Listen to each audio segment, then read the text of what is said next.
Good afternoon, everyone. It is my great pleasure to welcome you to the kickoff event for the American Democracy Project this year.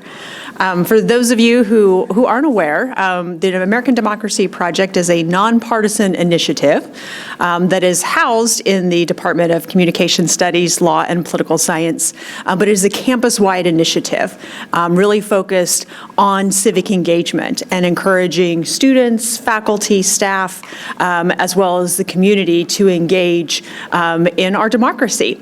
My name is Wendy Roletter-Sook, and I'm the chair of the department. I am excited today to introduce to you the program, and we'll begin that with Dr. Darrell Hamlin to talk a little bit about where we're going with this year with the American Democracy Project. They have a lot of exciting events planned and lots of opportunities for folks to engage with them and with their program. So, Dr. Hamlin.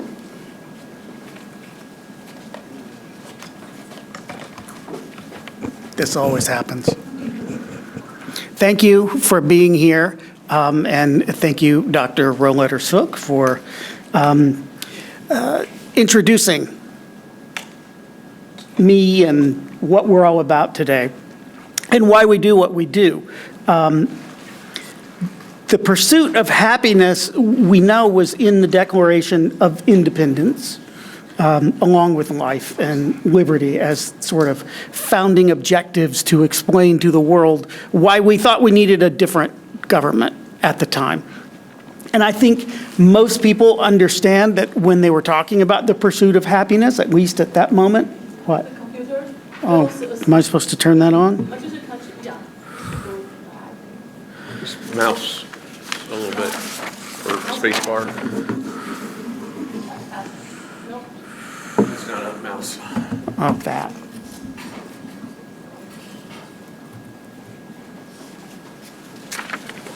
Yay. Yay. Okay. So I think most of us understand and appreciate that at the time that was written, they were really thinking about the pursuit of individual happiness. And the government was really organized so that public life was really protecting that private sphere. So that individuals could pursue their private happiness. But I want us to think about the possibilities of happiness on a social scale. What does it mean, and what would it mean for us to pursue happiness as a common good, as a purpose, an organizing principle of the relationship between individuals and the government? Now, whatever it is that we pursue together, if we can, with some kind of common purpose, we could call civic happiness.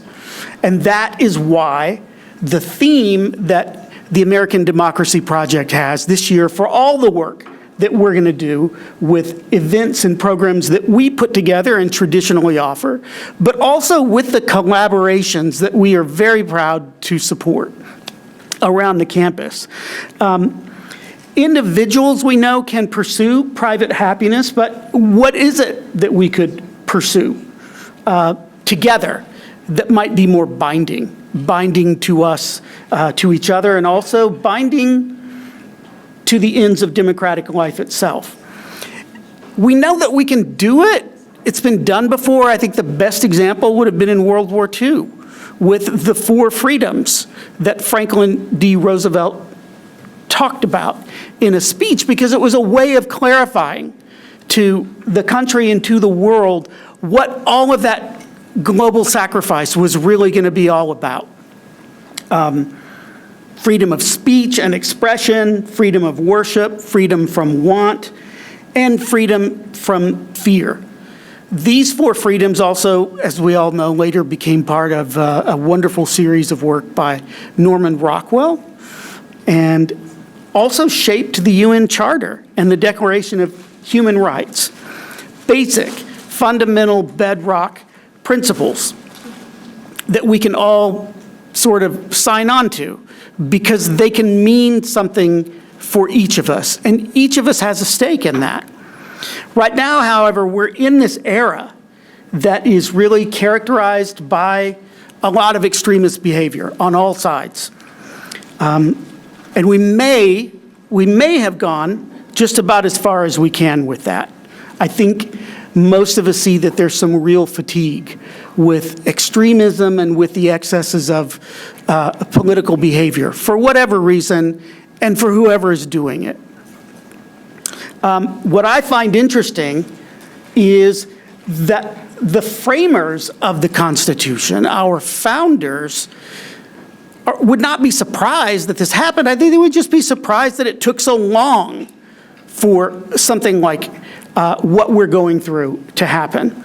There's a wonderful book published recently called Fears of a Setting Sun by Dennis Rasmussen.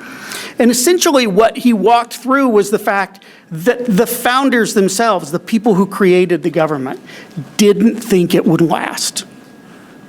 It's not that they were afraid it might not work. They were pretty sure it was going to crash. We know that Franklin said, you have a republic if you can keep it. We hear that all the time. But George Washington said it wasn't going to work ultimately because we were introducing institutionalized partisan political parties. He was really worried about what that would bring. Alexander Hamilton didn't think ordinary citizens even had the capacity to do their job. Most of them thought that what they had done was a failure, but that it was kind of a transitional thing.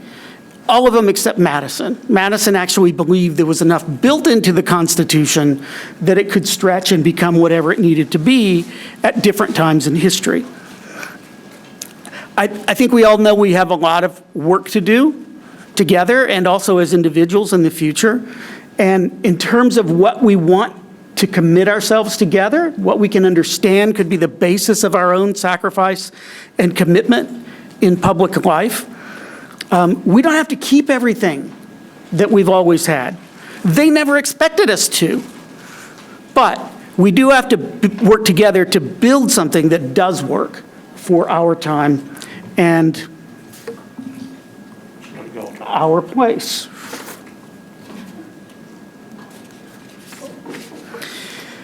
But to do that kind of work, I think we can all understand that we need trust. We need more trust than we have right now. We need to be able to appreciate what each of us cares about, what we believe in. Even if we disagree, we can have different ideas about what we want to build for the future. For now, however, the 250th anniversary of our founding document of principles is an opportunity to simply acknowledge in a lot of different ways that we are still here, that we still enjoy what we're doing, and we need to enjoy the effort to appreciate all of that and appreciate this moment together. ADP at Fort Hays is all about this year supporting all the ways that the campus is going to be acknowledging this. One of the things that you may be seeing around is this logo that was designed by Brittany Reed, who's our creative advisor at ADP. And essentially, what we're saying is that, the original American Democracy Project was the Declaration of Independence. That's going to be on a bunch of T-shirts that you will see around as certain kinds of events, and it's going to be on the T-shirts that you would have the opportunity to win if you participate in some of these things. ADP is supporting a lot of different things, but at the center of it all is going to be the team at Tebo Library. And I want to suggest to you that it isn't just this building that is a jewel. It is the team itself, the staff, the people who are Tebo Library that are a precious resource and a jewel for the university. And to explain more about what it is that is going to be available through Tebo and all the work that's been done for the past year getting ready for it is Dean Ginger Williams from Library Services.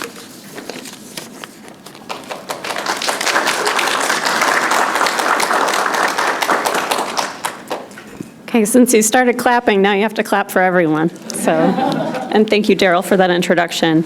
My name is Ginger Williams. I serve as the Dean of Library Services here. And in one of my other hats, as part of my service load, I get to be a board member for Humanities Kansas. And if you're not familiar with that organization, it's our state humanities council. It receives funding from,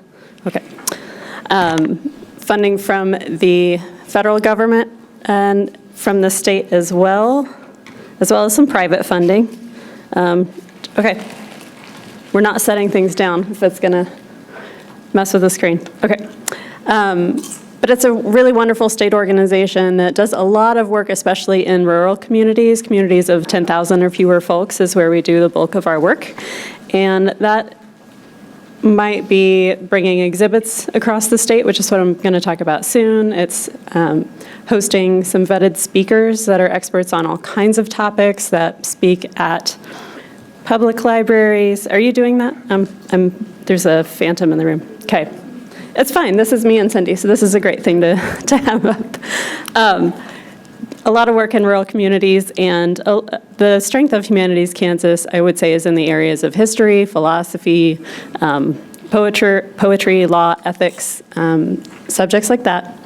And last year, maybe the year before, folks around the state started asking us in Humanities Kansas what we were doing to help celebrate the 250th. Because somebody in Kansas had to lead that charge. And so we said, oh, they're looking for us to do that. And so Humanities Kansas came up with the idea of bringing in a traveling exhibit from the Gilder Lehrman Institute that's focused on the Declaration of Independence, but it's portable. It can go all across the state very easily. It has primary source documents and was created by historians to do a lot of explanation about the people that were creating the Declaration, what was happening at the time, just in a lot of depth. And in Kansas, we have added a panel that talks about what was happening in this part of the country, not yet a country and not yet a state, what was happening here on this land at that time, just for some additional context to bring it back to Kansas. So when I heard about that as a board member, I thought, we haven't engaged, Tebo Library hasn't engaged much recently with Humanities Kansas, and this might be a fun opportunity to bring this exhibit to campus and let the folks in Hayes and surrounding communities see it, celebrate the 250th. So I applied to bring that exhibit here. And as a board member, I knew that we were expecting to get maybe 10 or 12 applications for that, and we could manage that and send a copy around the state and be done with it. We got around 50 applications instead, so there was a lot of enthusiasm. People are excited to learn more about the Declaration of Independence, to celebrate it, really have a chance to do that in their communities with their neighbors. And so we found a way to order multiple copies, create a schedule of these exhibits traveling all across the state. So we were successful in bringing one here. Right now it's at the Hayes Public Library, and we will put it up in a few weeks just on the other side of this beautiful sunrise painting in that hallway. And out of the idea of bringing that exhibit here came a lot of other positive interactions with ADP, with the College of Arts, Humanities, of Social Sciences in general. Because part of that process in applying is saying, what are you going to do to help bring people there? What other supporting events are you doing? And so I approached them last year to say, what should we do? And a whole bunch of ideas came up out of that. So I think the only part of this that I've really played is just the idea of bringing the exhibit itself here, and that grew so much, and I'm really thankful for that. Part of why it's grown so much is the enthusiasm from Arts, Humanities, Social Sciences, and ADP, ADP is always an excellent partner. And when we were renovating the library and thinking about this room, we thought, we can't wait to have our great partners in ADP back in this space. So one of the reasons the room looks like this is we thought this will be a great way for ADP to use this space. But another reason we've turned out such a great slate of events and activities happening this fall is thanks to our outreach team here at Tebo Library. We do have the best staff and faculty on campus, putting together so many great opportunities and really helping organize that. So thanks to Cyndi, Landis, and Anna Towns for that. And I'll invite Cyndi up to talk about what all we have in store for you this fall.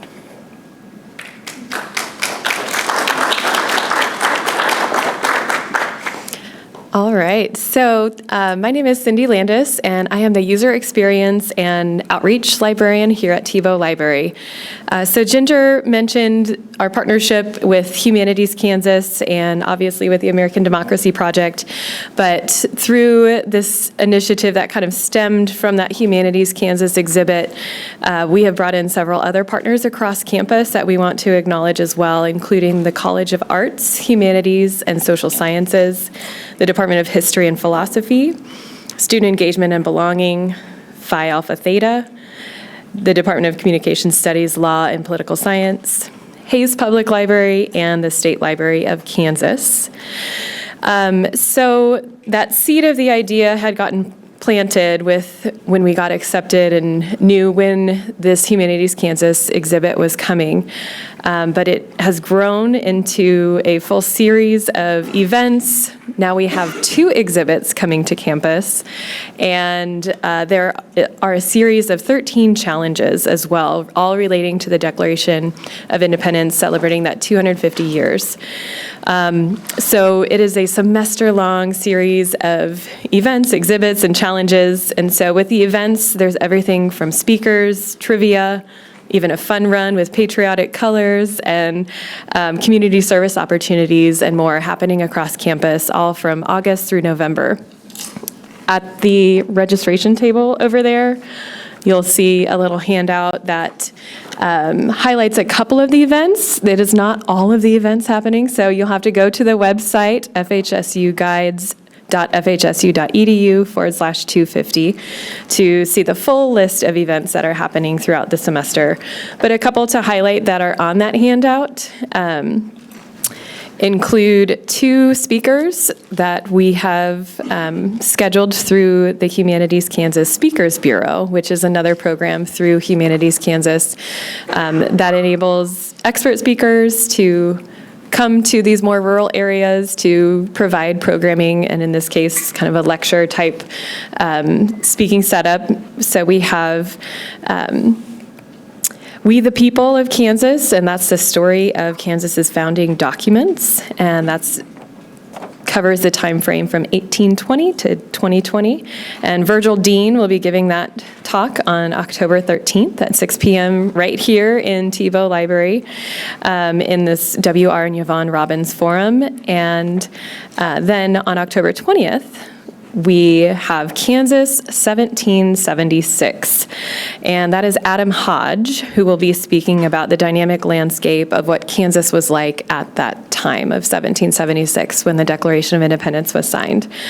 So those are 2 really exciting speaker events that we are bringing to Hayes community, and is open to the public, and we encourage everyone to come. It is also, both of those are available as hybrid events too, so if you want to get your bowl of ice cream and get your slippers on and tune in from home via Zoom, you can do that as well. In addition to those 2 events, we have a series of Humanities Challenge chats, and actually our first one is taking place today. So the Humanities Challenge chats, there will be 7 of them taking place from today, August 26th through November 18th.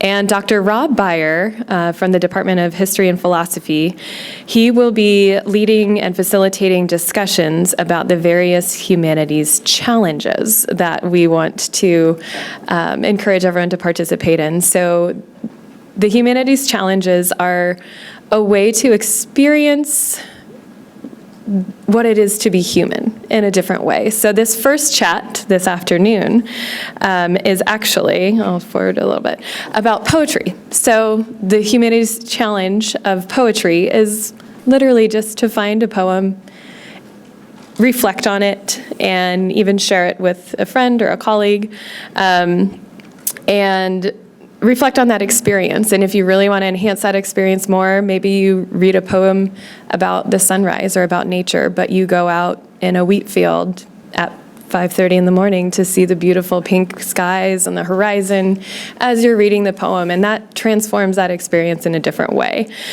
So that's an example of one of the many humanities challenges. It's everything from poetry to journaling to reflection to visiting an art gallery, recreating a family recipe.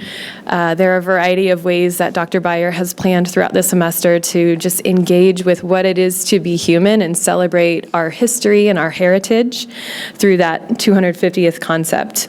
And then there will be a Humanities Challenge chat corresponding with each of those Humanities Challenges every other Wednesday, starting today, that he'll facilitate that discussion and hopefully build some community about that experience to reflect what that meant to you.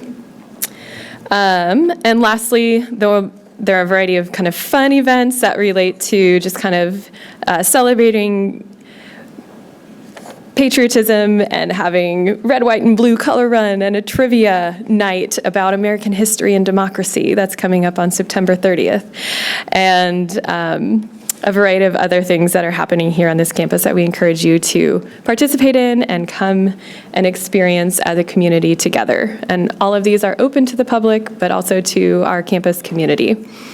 In addition to the Declaration 1776 exhibit that we're bringing through Humanities Kansas, we also applied and are exhibiting the Moments That Made Us exhibit, which is also a Declaration of Independence celebrating 250 years exhibit that History Colorado put together. And so this exhibit is really we've had a lot of flexibility to kind of curate it based on what materials they had provided. And so this will be displayed over in Memorial Union on the main level, on that limestone wall that's kind of right across from the drinking fountain. So both of these exhibits will be going up on September 14th and will be up throughout the rest of the semester through December 18th. And both of them give kind of a different perspective, a different way to reflect on the 250th both nationally and then with local panels about Kansas as well.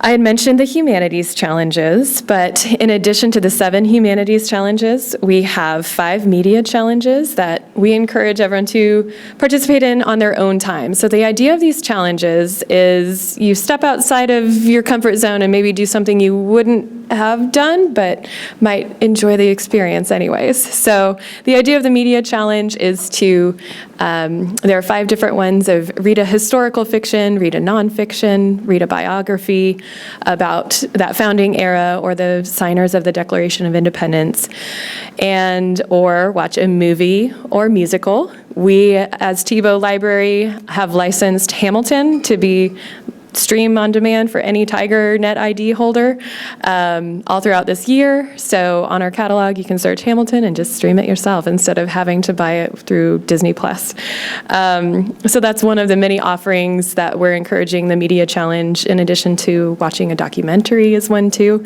So hopefully that allows you to expand your knowledge of history and just experience the founding era in a different way that maybe you wouldn't have done that on your leisure reading, but if you do it, then you can enter to win a prize.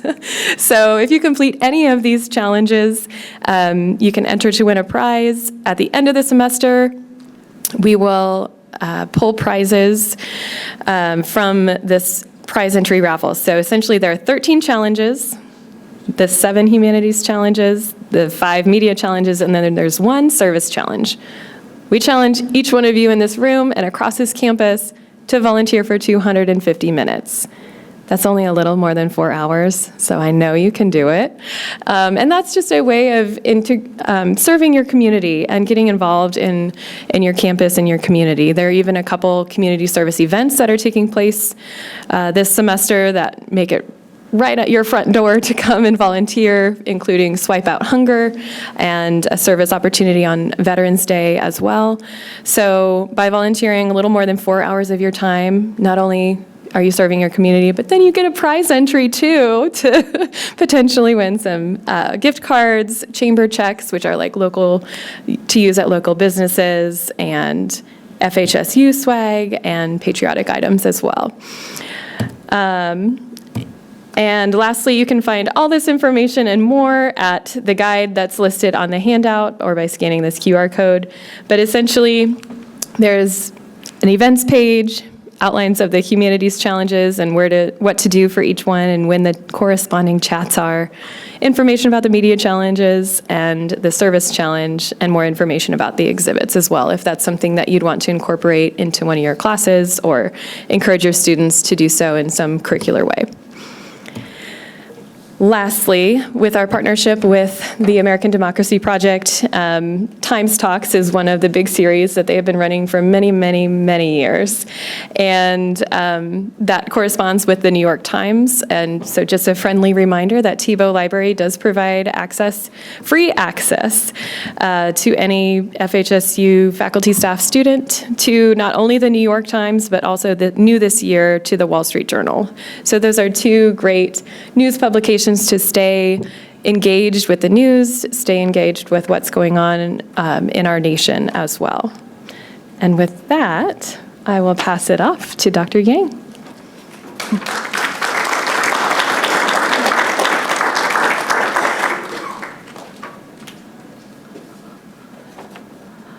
Hello everyone, my name is Hsin-Yen Yang. I'm co-director of ADP, and welcome to our event today. And look around, such a beautiful venue. And we used to host ADP events in the south side of Tebo Library. Back then it was called Forsyth Library for many, many years.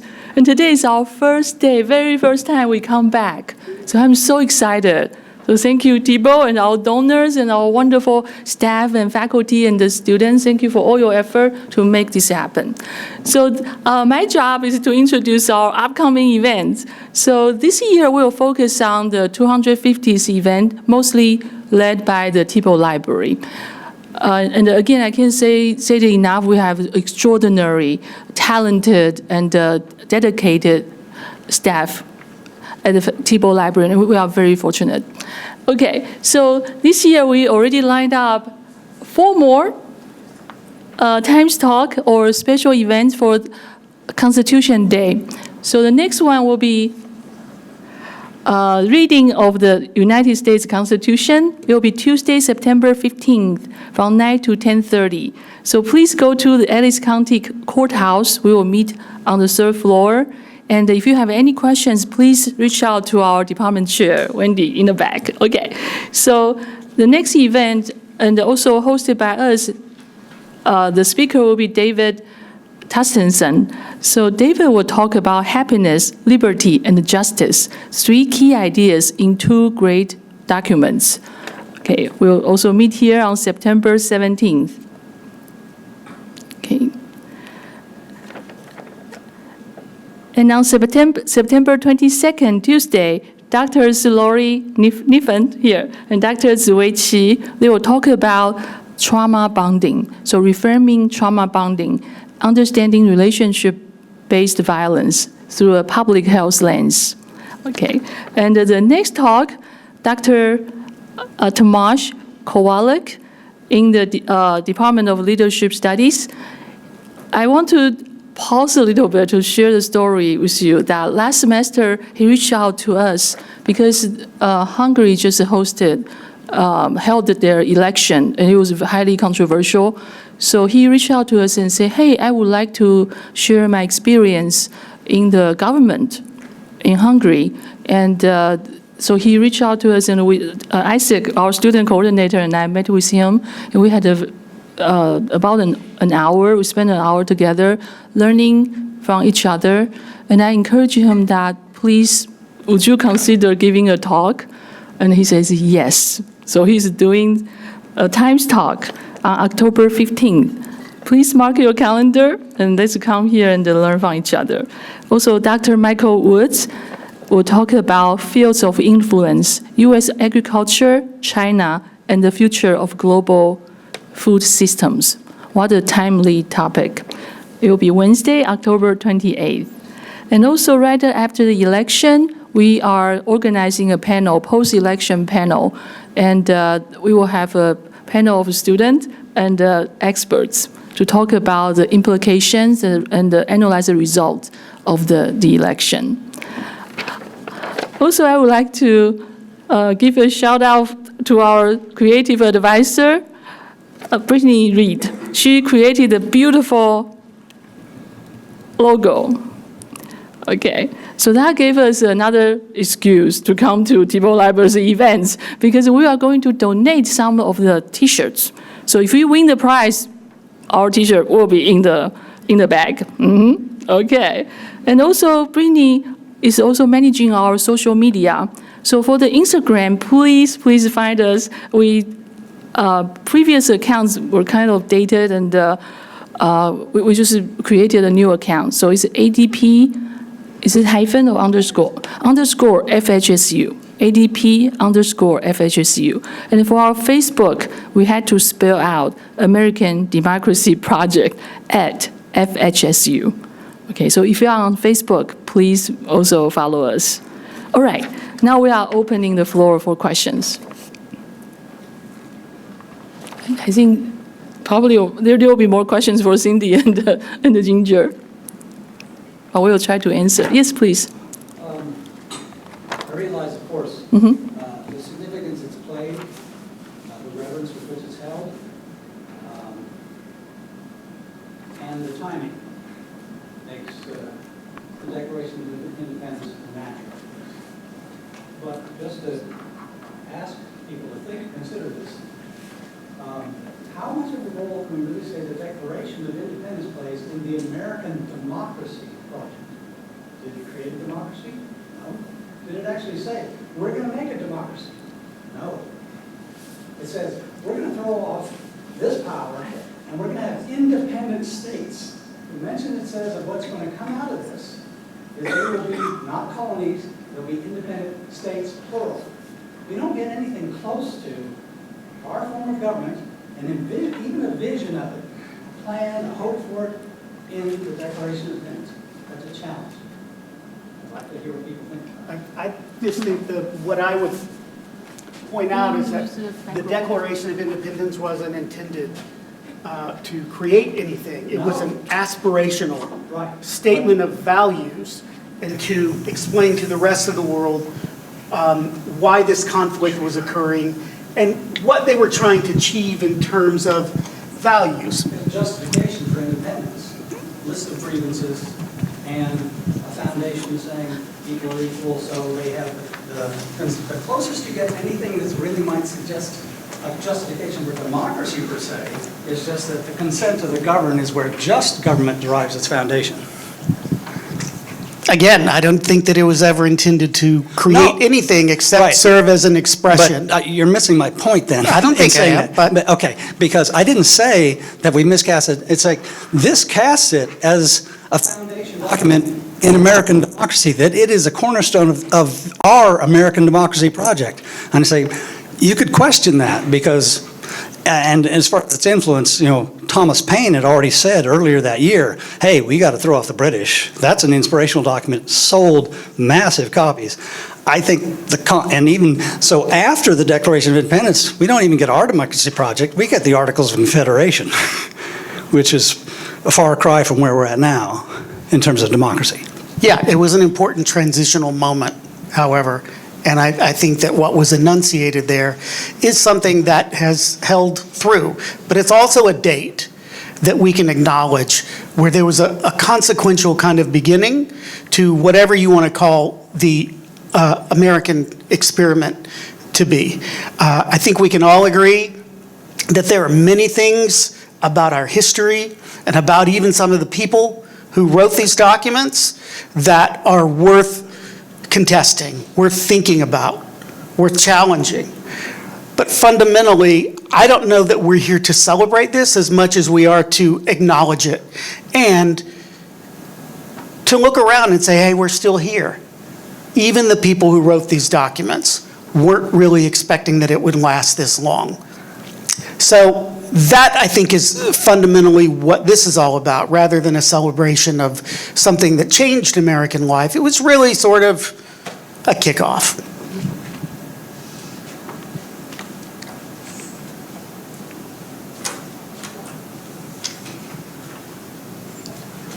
I'm coming for you, Cheryl.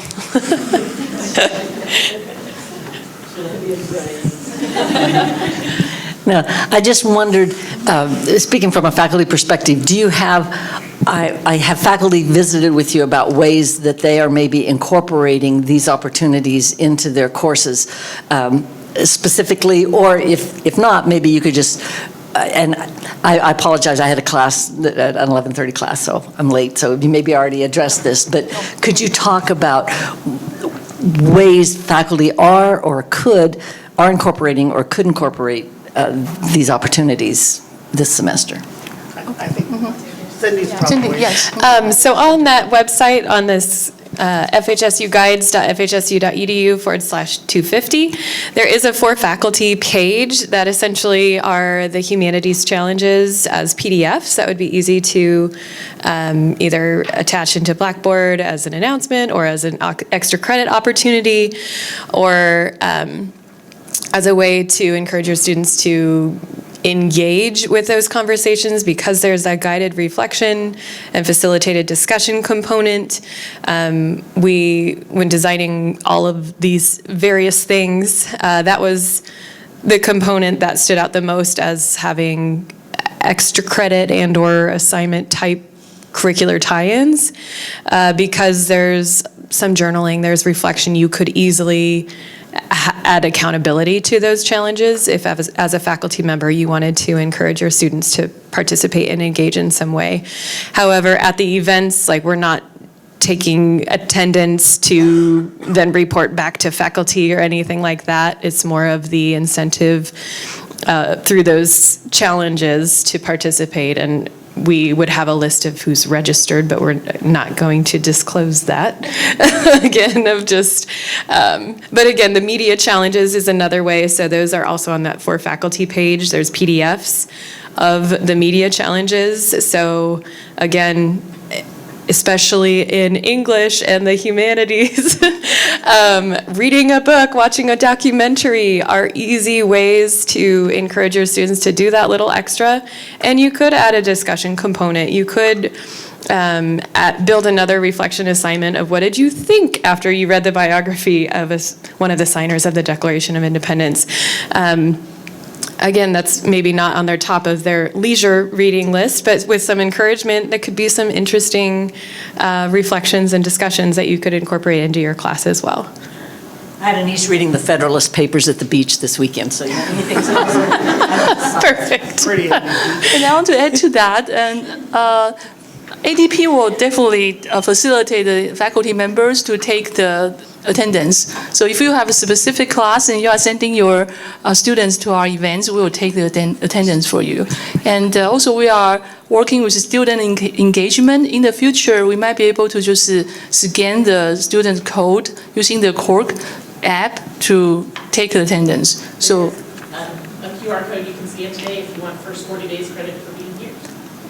Yes. So if faculty members, if you want to take attendance today, we can do that too. So let us know. Also for all and that's why we publish our events at the very beginning of the semester. So all the faculty members and students can take a gander and say, that's relevant to my class. And you can bring your students over here, or give them extra credit. Okay.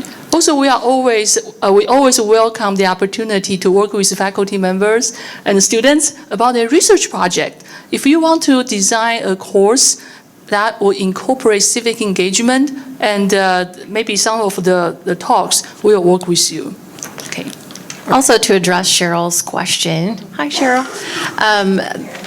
I was about to ask you, Carrie, if you would talk about one of the ongoing This will be the projects. 19th year for the American Democracy Project and History of Graphic Design poster competition and exhibition. So that'll open up October 26th with voting for the first week. And I know a lot of faculty like to bring their students over and have them engage with the posters and then maybe write a reflection and have dialogue about those. So I encourage you to come over and cast your vote there. And I think the first week is voting, and then the second week we reveal the names and the concepts will be up, but the names and then who wins. So October 26th is Monday, so it's that Monday through Friday is voting, and then it's up until November 6th, the following Friday. Yes. So it's 2 weeks. And Carrie actually invited some of us including Wendy, Darrell, and Carl, and me, Carl Miller, and me, every year to the class to interact with the students and answer some questions. So the whole process has been very inspiring and very well designed. So every year we have very good turnout for the posters, not just the posters, but also the voters. So thank you for doing that, Carrie. Thank you. Okay, any other questions? Yes, please. Just a comment. I really want to applaud you for the choice of civic happiness as your concept overarching. I understand it, at least our first semester every year, because if you think of the intellectual history of the time frame, the Enlightenment was really throwing off certain forms of government, certain forms of ways of life, you might even say, and some would now look back and say for a hyper-individualism. That liberty was always put in pretty much in terms of individual liberties, individual rights, and it's freedom from the sort of thing. And it was about individuals. And some people say one of the things that might have gone astray in some countries, some democracies even, say, hey, we've got rights for individuals, that they lost a sense of community. They lost a sense of contributing to the civic happiness. So that's a wonderful choice, I think, and really maybe puts this in a context that often gets missed. Thank you. I would like to make sure that Dr. Lori Niffen is acknowledged here. If you want to say a few words about how the work that you're planning on doing this year, or just wave your hand and let everybody know who you are. I'll just say hello. I'm Lori Niffen, and I serve as the Director of Civic Learning and Engagement. American Democracy Project is such a great partner. This work, Civic Learning and Engagement, is embedded all across the university, right? It's these types of programs. It's what you all do in the classroom. It's the events that we host. I like to know about them and to be able to come and participate and help to tell our collective story. So thanks for the invitation and for hosting this today, but that's all I'll say for now. Okay, thank you. Thank you for your support.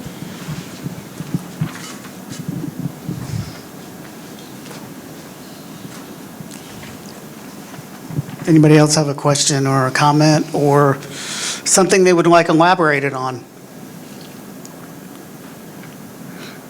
Well, if you do, I'm sure that there are people that you might want to talk to who will be around for at least a few minutes after this is over. But mostly we want to thank you.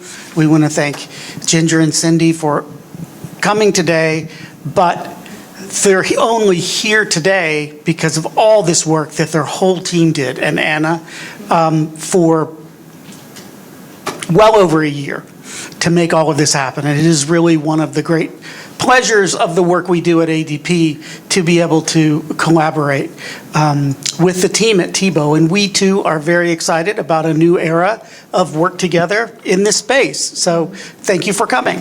Okay, and thank you, Andy. Thank you.